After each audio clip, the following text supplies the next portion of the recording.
আপনারা জানেন যে আমাদের গতকাল ক্যাবিনেট মিটিং সম্পন্ন হয়েছে। মাননীয় মুখ্যমন্ত্রীর পৌরোহিত্যে এই ক্যাবিনেট মিটিং এ গুরুত্বপূর্ণ কিছু সিদ্ধান্ত গৃহীত হয়েছে। তাদের সবথেকে যেটা বড় সিদ্ধান্ত,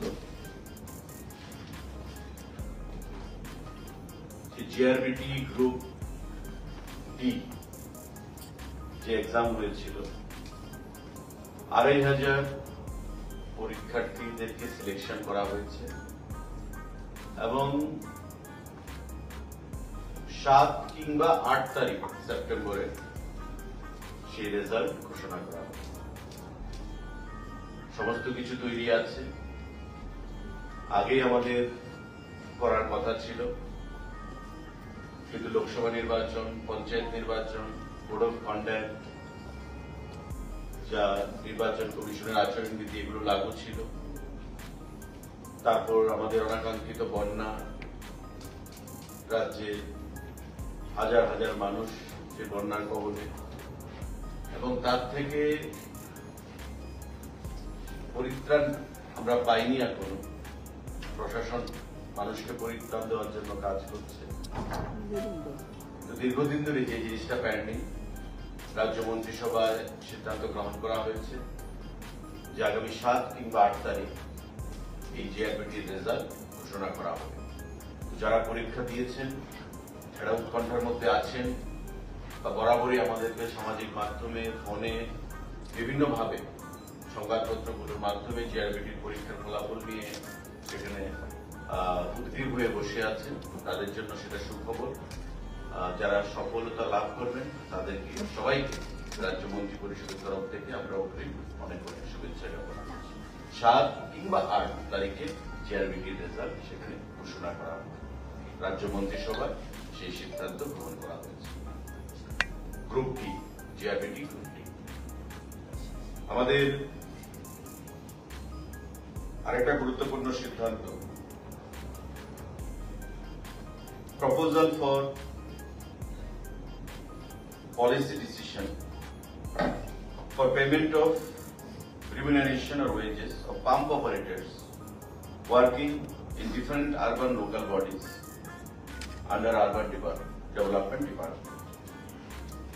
আমাদের আপনারা জানেন যে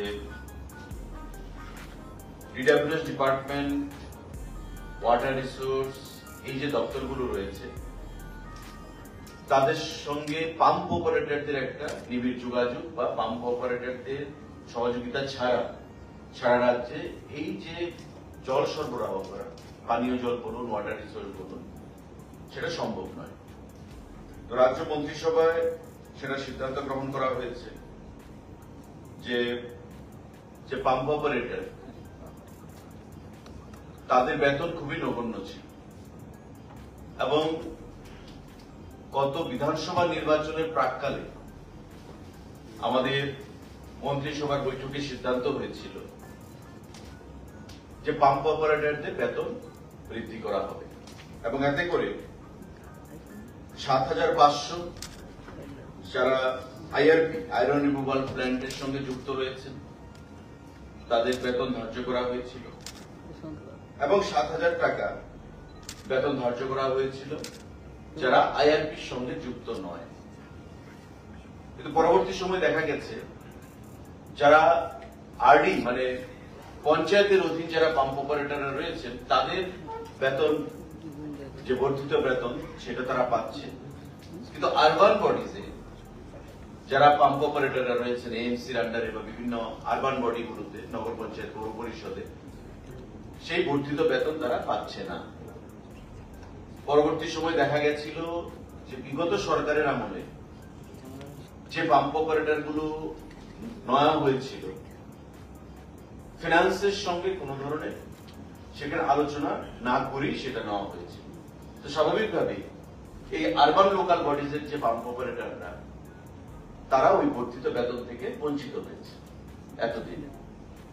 রাজ্য মন্ত্রিসভা সিদ্ধান্ত গ্রহণ করেছে যে এখন থেকে এই আরবান লোকাল বডিজরাও মিনিমাম ৭,০০০ এবং ৭,৫০০ টাকা করে বেতন তাদেরকে দিতে হবে এবং তারা সেটা পাবে। আর যদি কোনো আরবান লোকাল বডিজ মনে করে তার নিজস্ব সোর্স থেকে যে সেখানে পাম্প অপারেটরদের বেতন বৃদ্ধি করা হবে, 10,000 করা হবে, 15,000 বা 12,000 করা হবে, সেটা তারা করতে পারে।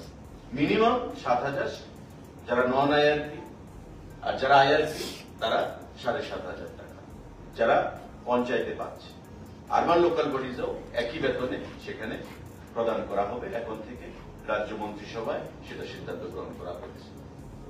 সারা রাজ্যে 19টা ইউএলবি এবং আগরতলা পৌর নিগম সহ 20খানা ইউএলবি রয়েছে। প্রতিটি ইউএলবিতে এখন এই পাম্প অপারেটররা কম করে 7,000, 7,500 টাকা পাবে। আর বেশি কত পাবে সেটা ওই ইউএলবি বা আরবান লোকাল বডিজের উপর নির্ভর করবে। তারা যদি বৃদ্ধি করতে চায় সেই বেতন, তারা সেটা করতে পারে। রাজ্য মন্ত্রিসভায় গতকাল সেই সিদ্ধান্ত গ্রহণ করা হয়েছে বৈঠকে। সাংবাদিক বন্ধুরা, আমাদের আরেকটা গুরুত্বপূর্ণ সিদ্ধান্ত,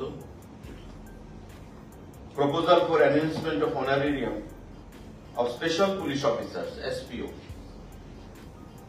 যারা স্পেশাল পুলিশ অফিসাররা রয়েছেন এসপিও হোম ডিপার্টমেন্টের অধীন, তাদের বেতন বৃদ্ধি করার সিদ্ধান্ত গতকাল আমাদের যে ক্যাবিনেট বৈঠক, সেই ক্যাবিনেট বৈঠকে গ্রহণ করা হয়েছে। সারা রাজ্যে এসপিওর সংখ্যা 3,511।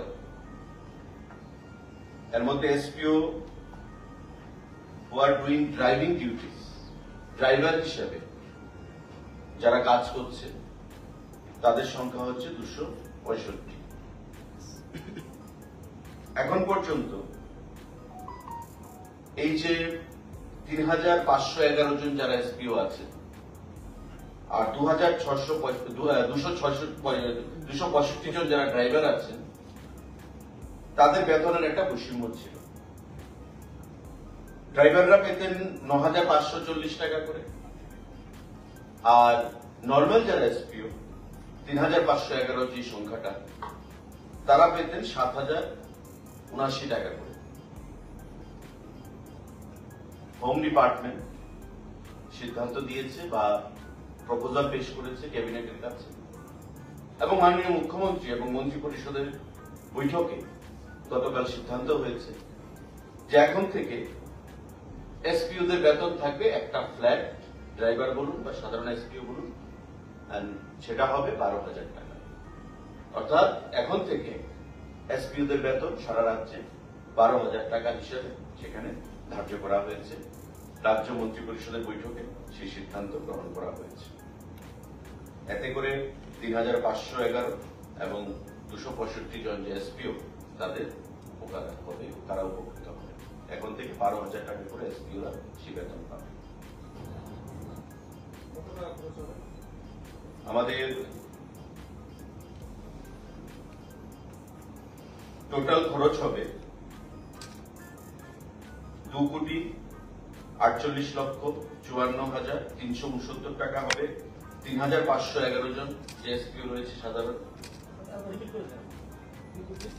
2,48,54,369 টাকা। আর যারা ড্রাইভাররা রয়েছেন এখন সবাই একসঙ্গে ফ্ল্যাটে চলে আসবে, 12,000 টাকা। আমাদের আরেকটা গুরুত্বপূর্ণ সিদ্ধান্ত,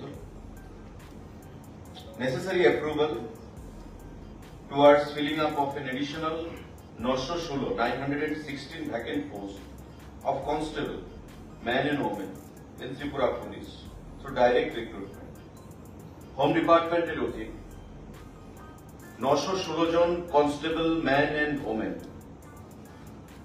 সেগুলো রিক্রুট করা হবে। ইতিমধ্যে আমাদের 1,000 কনস্টেবল যাদের পরীক্ষা হয়েছিল সেগুলো প্রায় তৈরি আছে। সেগুলো ছাড়ার পর এই 916 জন আরো নতুন করে কনস্টেবল পুলিশ ডিপার্টমেন্টে, ম্যান এন্ড ওমেন, সেগুলো অ্যাডভার্টাইজমেন্ট প্রদান করা হবে।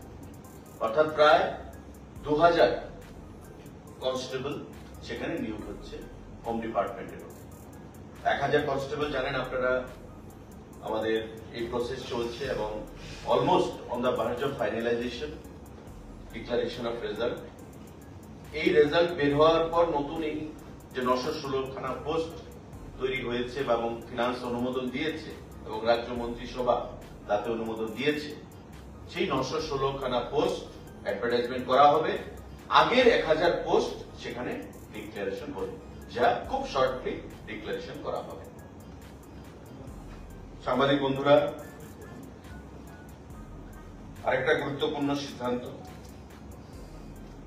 Proposal for creation and filling up of 51 different categories of posts in the tourism department under Directorate of Tourism Department. 51 খানা বিভিন্ন ক্যাটাগরির পোস্ট আমাদের পর্যটন দপ্তর